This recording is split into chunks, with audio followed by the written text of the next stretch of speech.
ఒకవైపు అక్కచెల్లెల వైర్య మధ్యన పుట్టిన మహాశివుడు, మరోవైపు భారతదేశ చరిత్ర మన సంపద. ఒకే కొండపై నుంచి కింద వరకు చెక్కబడిన దేవాలయం. వీటి వెనుక దాగి ఉన్న రహస్యం ఏమిటి అనుకుంటే పూర్తి వీడియో చూడండి. Welcome back to our channel. నేను మీ శ్రీకాంత సంచారి.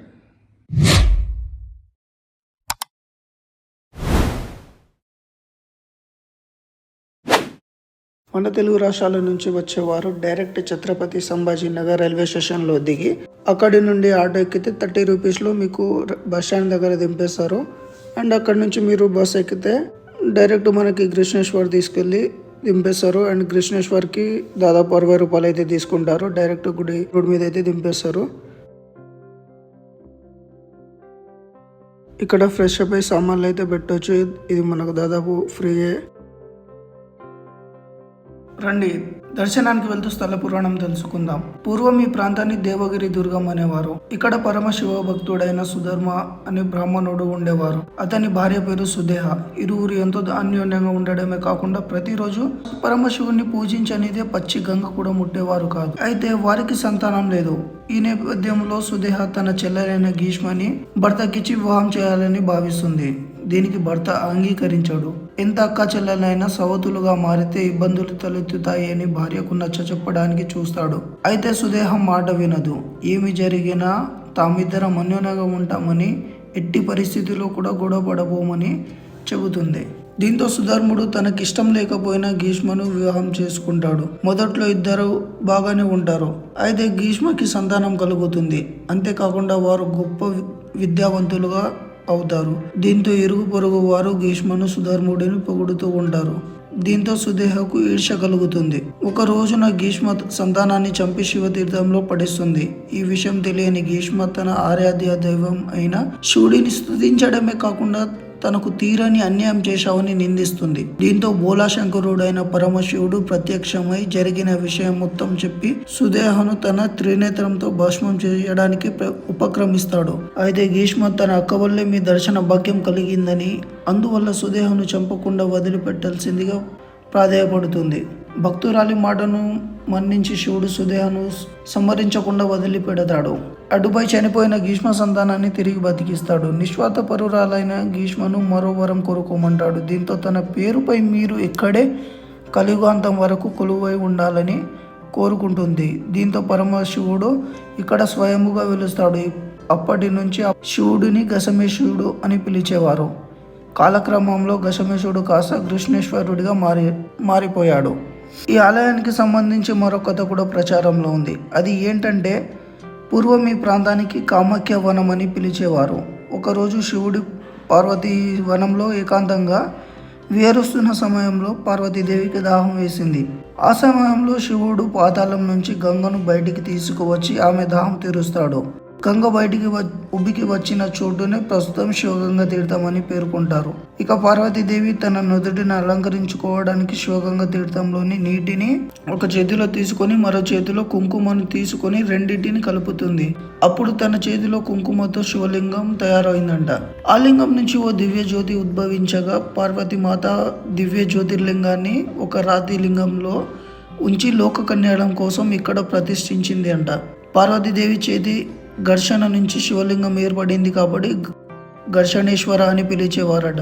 తరువాత కాలంలో అది కృష్ణేశ్వర్గా మారిందని, అదేవిధంగా కుంకుమ నుంచి శివలింగం ఏర్పడింది కాబట్టి కుంకుమేశ్వరుడు, కుసుమేశ్వరుడు అని కూడా పిలిచేవారట.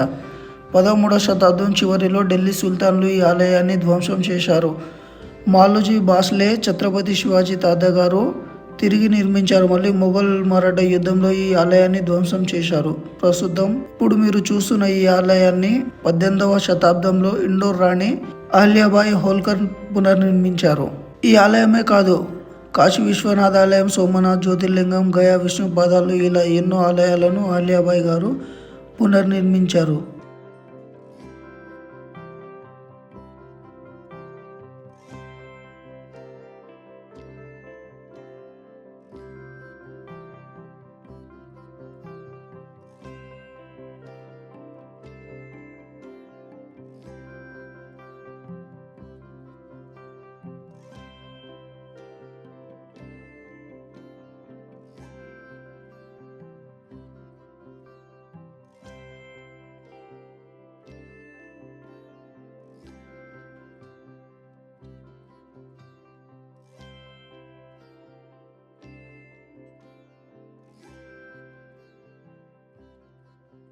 కృష్ణేశ్వర్ టెంపుల్ నుంచి కైలాస్ టెంపుల్ ఎల్లోరా కేవ్స్కి కేవలం 1.5 కిలోమీటర్స్ మాత్రమే ఉంటుంది. ఆటో ఛార్జ్ 30 తీసుకుంటారు అండ్ 40 రూపీస్ టికెట్ తీసుకుంటారు లోపలికి వెళ్ళడానికి. అండ్ తీసుకున్న టికెట్ని జాగ్రత్తగా అయితే ఉంచుకోండి, ఎందుకంటే బయటికి ఎగ్జిట్ అయ్యేటప్పుడు టికెట్స్ అయితే అడుగుతారు, లేదంటే 100 రూపీస్ ఫైన్ అయితే వేస్తారంట. ఇది ఎల్లోరాలో ఉన్న కైలాస్ టెంపుల్, కేవ్ నంబర్ 16. ఇది కేవలం ఆలయం కాదు, ఇది ఒక అదృశ్య శిల్పకళ అద్భుతం. ఇది చరిత్ర, ఇది రహస్యం, ఇది మిస్టరీ. ఎల్లోరా కేవ్స్లో మొత్తం 34 కేవ్స్ ఉన్నాయి, కానీ అన్నిటికంటే ముఖ్యమైనది ఈ 16వ కేవ్ కైలాస టెంపుల్.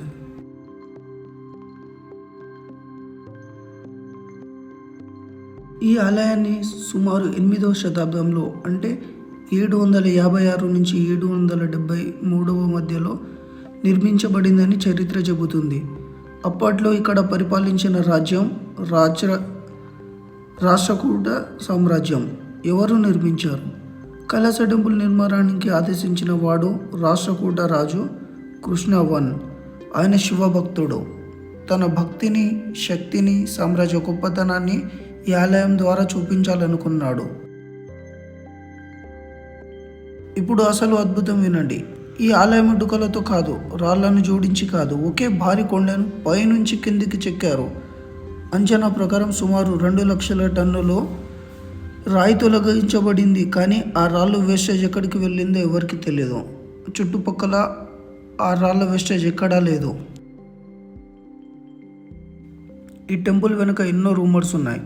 వాటిలో ఒక పురాణ కథ ప్రకారం రాజు భార్య తీవ్రమైన అనారోగ్యంతో బాధపడుతుంటే రాజు ప్రమాణం చేశాడట, రాణి చనిపోయేలోపు ఈ ఆలయం శిఖరాన్ని నిర్మించి దర్శనం అయ్యేలా పైనుంచి చెక్కారు అని కూడా అంటారు.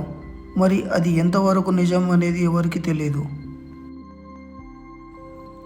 ఇది మానవ శక్తికి మించిన నిర్మాణమా?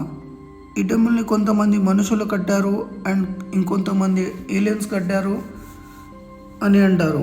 మరి కొంతమంది అయితే ఇది శివుడి మహిమ అని అంటారు, ఎందుకంటే శివుడి నివాసం కైలాసం కాబట్టి ఇదే కైలాస టెంపుల్ అని. మరి ఇందులో ఏది నిజం అనేది ఎవరికి తెలియదు. ఈ టెంపుల్ ఒక మిస్టరీ, తనలో ఎన్నో రహస్యాన్ని, అద్భుతాన్ని దాచుకుందని చాలామంది అంటూ ఉంటారు. చాలామంది చెప్పేది ఏమిటి అంటే ఇక్కడ చాలా గుహలు ఉన్నాయి, వాటిలో ఇంకా అందుపట్టని మిస్టరీస్ ఉన్నాయి. బట్ అవి ఏంటని ఎవరికి తెలియదు, ఎందుకంటే 34 కేవ్స్లో చాలా గుహలు మూసివేశారు, చాలా వాటిలో ప్రవేశం లేదు.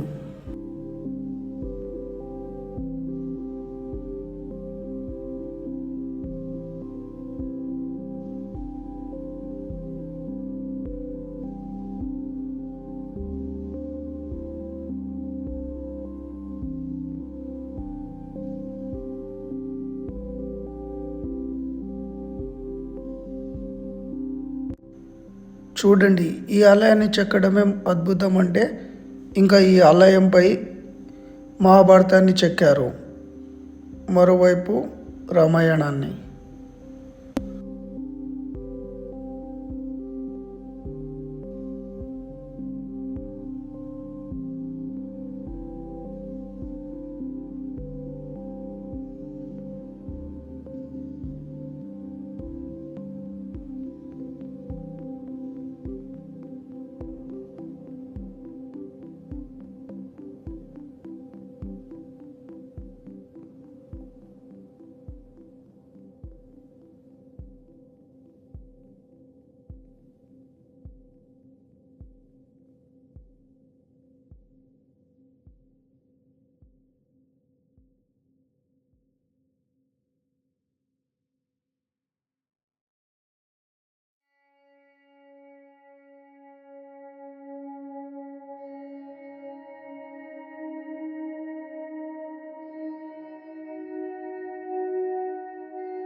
చూస్తున్నారు కదా, ఇటువైపు అయితే రామాయణాన్ని చెక్కారు. ఎంత అద్భుతంగా ఉందో చూడండి.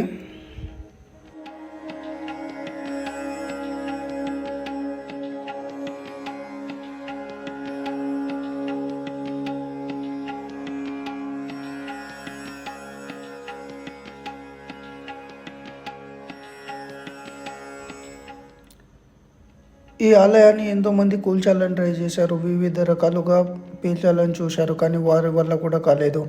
ఒకనాడు ఔరంగజేబ్ 3000 మంది కూలీలను పెట్టి 3 సంవత్సరాల పాటు కూల్చివేయడానికి ప్రయత్నించాడు. కానీ ఎంత ప్రయత్నించినా 5% మాత్రమే కూల్చగలిగాడు. కాలక్రమేణా టెంపుల్ చాలా వరకు డ్యామేజ్ అయ్యింది. ఇండియన్ గవర్నమెంట్ కొంచెం రెస్పాన్సిబిలిటీ తీసుకొని చూసుకుంటే బాగుంటుంది. ఎందుకంటే మన హిస్టరీ, మన సంపదని కరెన్సీ నోటు పైన కాదు, అది ఉన్నప్పుడు వాటిని సరిగ్గా చూసుకోవాలి.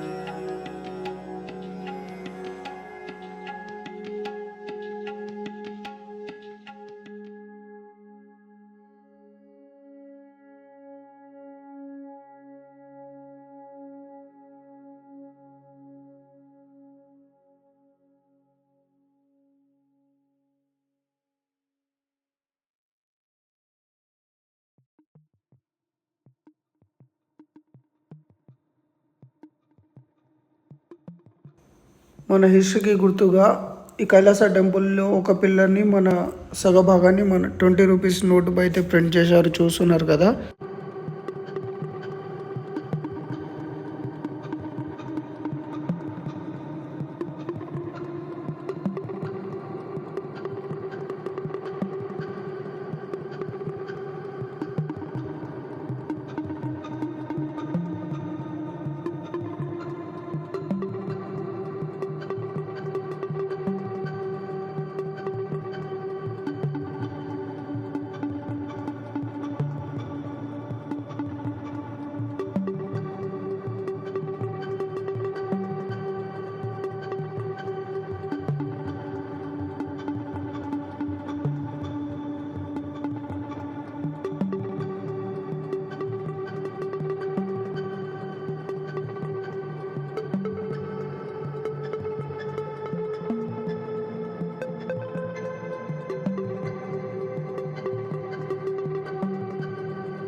అండ్ ఈ వీడియోకి అయితే ఇంతే గైస్. ఇలాంటి మంచి మంచి వీడియో కావాలంటే చూస్తూ ఉండండి. నేను మీ శ్రీకాంత్ సంచారి.